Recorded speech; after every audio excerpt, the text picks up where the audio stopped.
بسم اللہ الرحمن الرحیم۔ السلام علیکم۔ آج جو میں سورہ آپ کی خدمت میں لے کر آئی ہوں وہ ہے سورہ نساء۔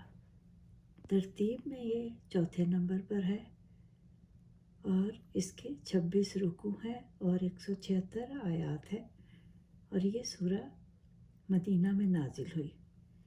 یہ بڑی ایمان افروز سورہ ہے۔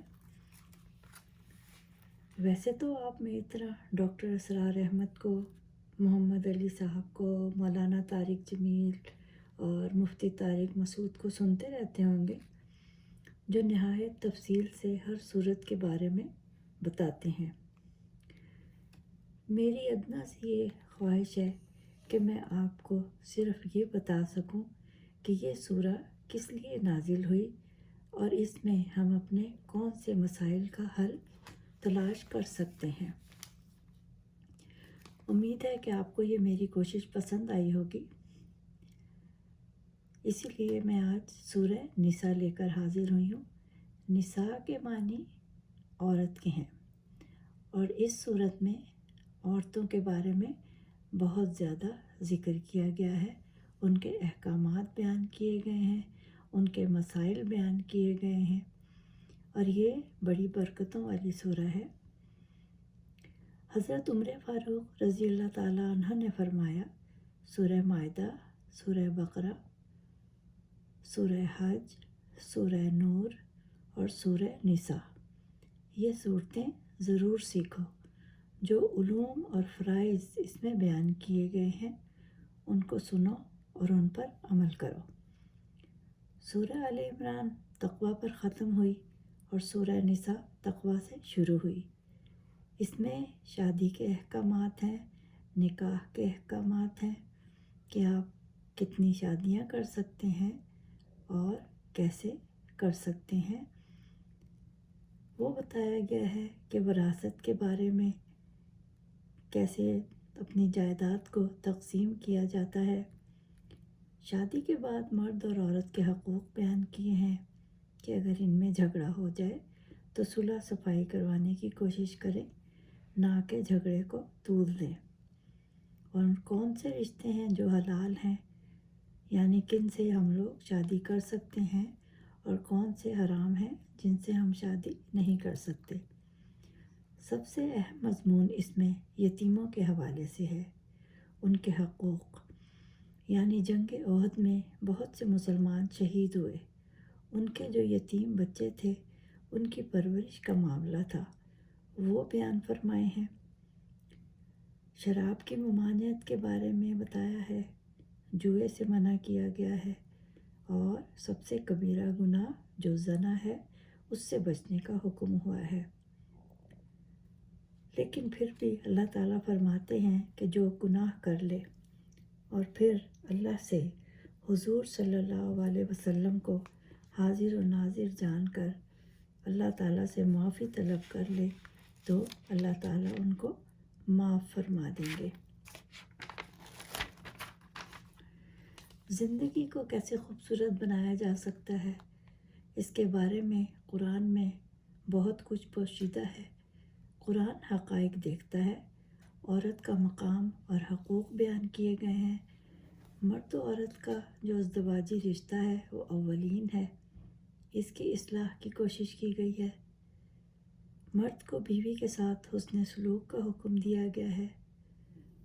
قرآن کو نازل ہونے سے پہلے وراثت میں عورتوں کا حصہ نہیں ہوتا تھا، اس کے بارے میں ذکر کیا گیا ہے، اور اس سورہ میں زیادہ سے زیادہ حضور صلی اللہ علیہ وسلم کی اطاعت کا حکم دیا گیا ہے۔ شوہر کو حکم دیا کہ بیوی کو اس کا مہر خوشی سے دیا کرو، اور اگر وہ خود کچھ خوشی سے چھوڑ دے تو وہ لے لو۔ یتیموں کے بالغ ہونے تک ان پر نظر رکھو، ان کو جانچتے رہو، اگر ان میں عقل کی پختگی دیکھو تو ان کا مال ان کے حوالے کر دو، اور اس وقت ایک گواہ کر لیا کرو۔ ویسے تو اللہ خود گواہ اور حساب لینے والا کافی ہے۔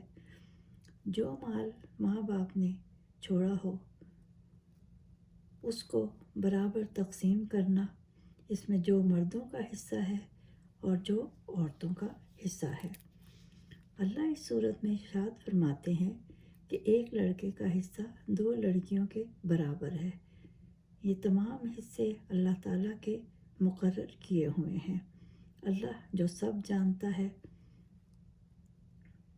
اور اگر ماں باپ وصیت کر جائیں تو ان پر عمل کریں۔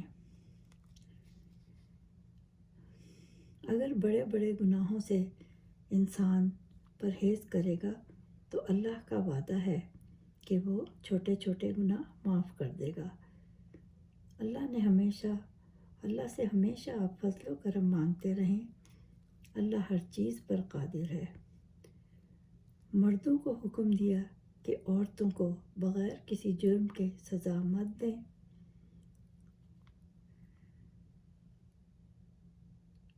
اگر کسی نے ایک نیکی کی ہو تو اسے اللہ تعالیٰ کئی گنا کر دے گا، کیونکہ اللہ تعالیٰ کے پاس نیکی کا بہت اجر اور ثواب ہے۔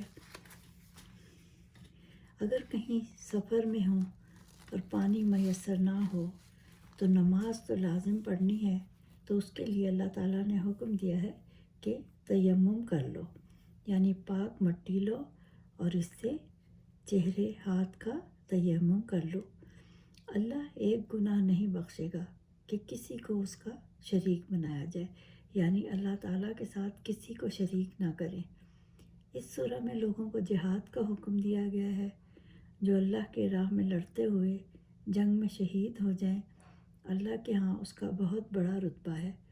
اور جو مومن ہیں وہ اللہ کی راہ میں لڑتے ہیں، اور جو کافر ہیں وہ شیطان کی راہ میں لڑتے ہیں، اور شیطان کا داؤ کمزور ہوتا ہے۔ ہم کو معلوم ہونا چاہیے کہ دنیا کا فائدہ بہت تھوڑا ہے۔ موت کا تو ایک دن مقرر ہے۔ جو لوگ جہاد میں جانے سے ڈرتے ہیں ان کو معلوم ہونا چاہیے کہ موت تو اللہ نے اس کا وقت مقرر کر رکھا ہے، بے شک انسان کسی قلعے میں کیوں نہ جا کر چھپ رہے۔ رنج و راحت سب اللہ کی طرف سے ہیں۔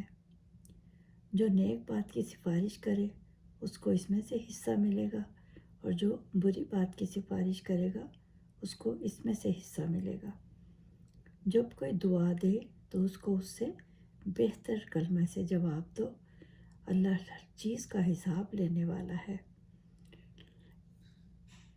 یعنی مومن کو جائز نہیں کہ کسی کو قتل کرے، لیکن اگر یہ گناہ سرزد ہو جائے تو مسلمان ایک غلام کو آزاد کر دے، اور اگر یہ بھی نہ کر سکے تو 2 ماہ کے روزے رکھے۔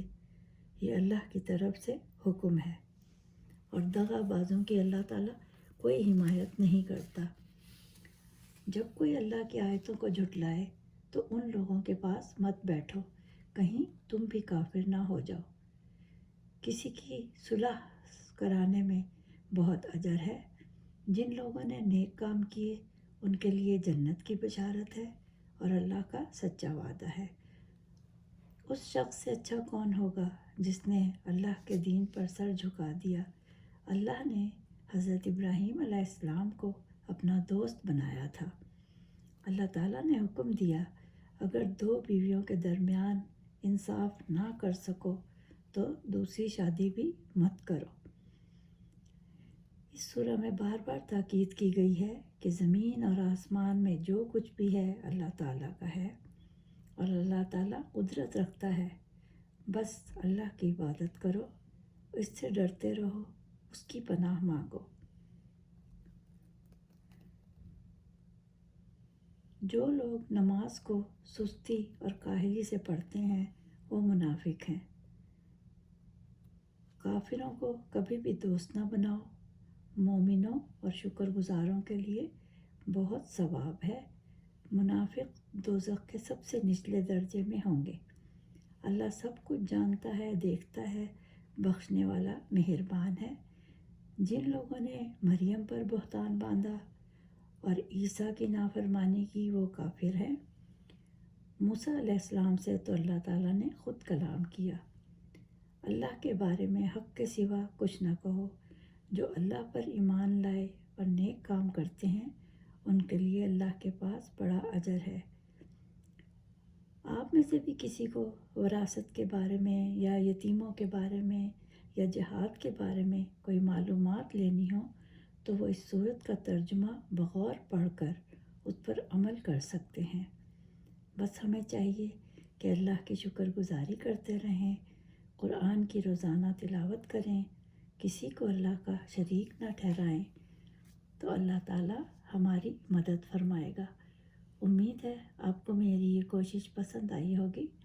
انشاءاللہ تعالیٰ سورہ مائدہ لے کر پھر حاضر ہوں گی۔ تب تک اجازت دیجیے۔ خدا حافظ۔